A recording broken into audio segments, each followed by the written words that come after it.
Now that you have some background on specialized instruction, COVID recovery, we're going to turn to part three, which is identifying specialized instruction priorities. As we've mentioned several times, you have a lot of questions and issues on your plate right now.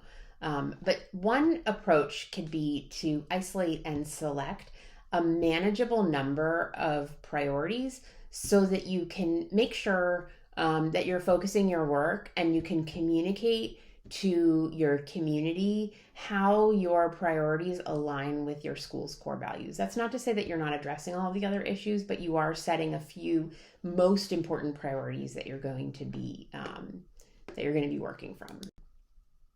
One of those should be understanding how your students are performing, right? So getting a baseline of information about where they are and what's been happening to them since the school has been shut down.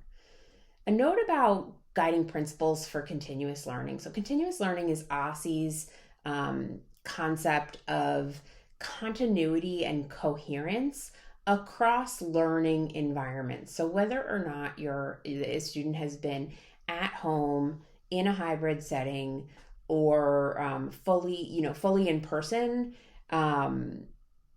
it's important that schools ensure high quality, accelerated learning and continuity of services across all of those settings. The other piece of this, and another main priority for supporting students with disabilities through continuous learning, is that IEPs need to be updated or amended when appropriate, and the renewals and the timely evaluations of IEPs also need to occur when required. So in order to understand where your students are at upon the beginning of the year or summer school or whenever you're deciding to assess your students, you are going to be using a number of different screeners and diagnostic tools. So this could include inventories, standalone assessments, behavioral information gathering, such as in classroom observations, interview protocols, and many more types of tools. It's also important that you remember to work with families. They have particular insight into how their students are performing right now, having been home for quite some time. And so it's really important that you get a pulse on what they think are most important issues for a student to be addressing. It's important to identify as a school the whole range of tools that are going to be used for different areas of learning prior to going through that individualized planning and recovery process. So one way to do that is to take a chart and basically map out all of the different areas of instruction that you have, where you're going to need assessments and tools to map students' performance in a given area. I want to make a note about IEPs and the question of whether or not to revise or amend an IEP. So when you have a screener and you have then been given this rich information about where a student is performing, it's really important that you ask the critical question: does the student's present state require additional or different ongoing services and or annual goals to make progress towards the grade level content? It's a long question, but it's a really critical one. So essentially you're asking, does the student need different services, different ongoing services, and or goals in order to make progress? If the answer is yes, then you may want to update or amend the IEP. If you're not sure, call the parent and engage in the conversation of deciding whether or not this is appropriate. If the answer is no, the student doesn't need any additional services, ongoing services, or new goals, then you can just plan recovery services to best support the student's needs, recognizing that you're still going to be implementing the old IEP as it is written. Let's look at an example. So this is Roberta. She is in third grade and she has an IEP for her dyslexia. And on the IEP, her mandated services include 1 hour a week of one-to-one instruction with a special ed teacher with explicit reading instruction strategies focusing on decoding and phonics. Her last IEP was written when she was in second grade, and she was reading, at that point, she was reading at a first grade level. So she, during COVID, she received all of the services on her IEP. She got the one-to-one with the special ed teacher who used Orton Gillingham strategies with her via video conference. If she had not received those services, you may also need to assess whether or not compensatory education is appropriate. But since she did receive them, that is not required in this case. So we're going to talk a little bit about one scenario based on a potential set of benchmark data, and then we're going to talk about a different scenario if she was testing in a different place.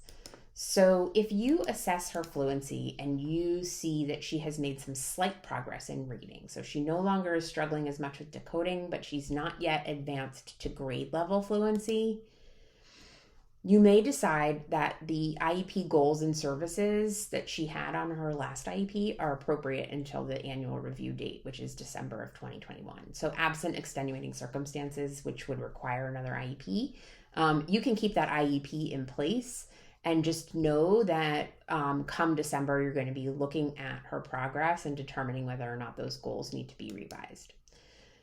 So as you're thinking about recovery, because she only made slight progress in her reading, she's going to need some additional reading intervention so that she can accelerate her learning.